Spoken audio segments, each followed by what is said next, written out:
风对着身体吹真的很不好，老人家吹风不小心感冒真的很麻烦。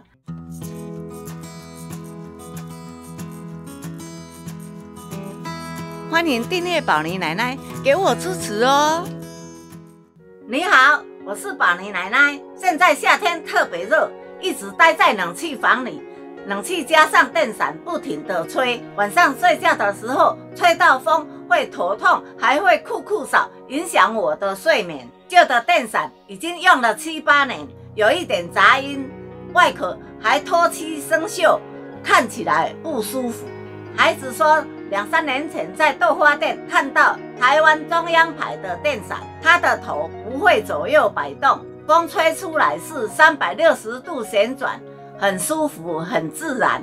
考虑帮我换这种电扇，比传统的价钱贵一点，有得过专利金牌奖，节能省电。观望了一段时间，7月初的时候有打折，马上就把它买下来了。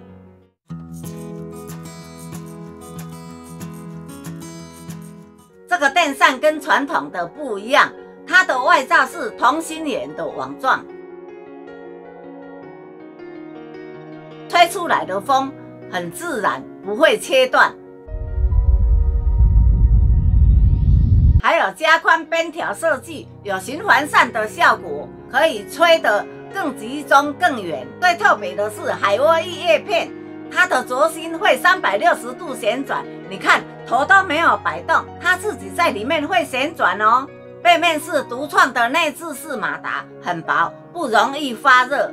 奶奶用了快2个月了，长时间在室内吹久了也不会变成热风。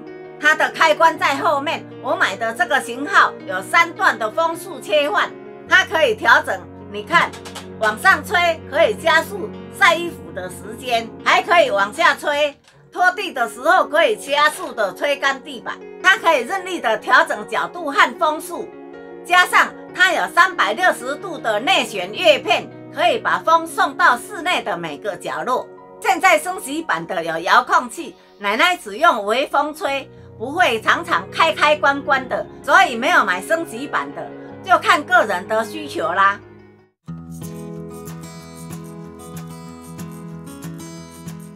传统的电扇很麻烦，每次拆洗都要叫孩子帮我拆，这个奶奶自己就可以拆洗了。把下面的扣环拉开，轻轻的往前往上，就可以把它拆下来了。可以用湿抹布擦或是水洗，这个是金属烤漆，不用担心它会掉漆或者生锈。叶片也很好拆，顺时钟把它转下来，这样就可以拿下来。洗干净的时候记得等水干了再装回去。对准它的卡榫，这个卡榫凸出来了之后，再逆时针把它转回去。这边有2个黑头，靠在顶端往前对准，顺顺的把它放下来，再把扣环扣回去就好了。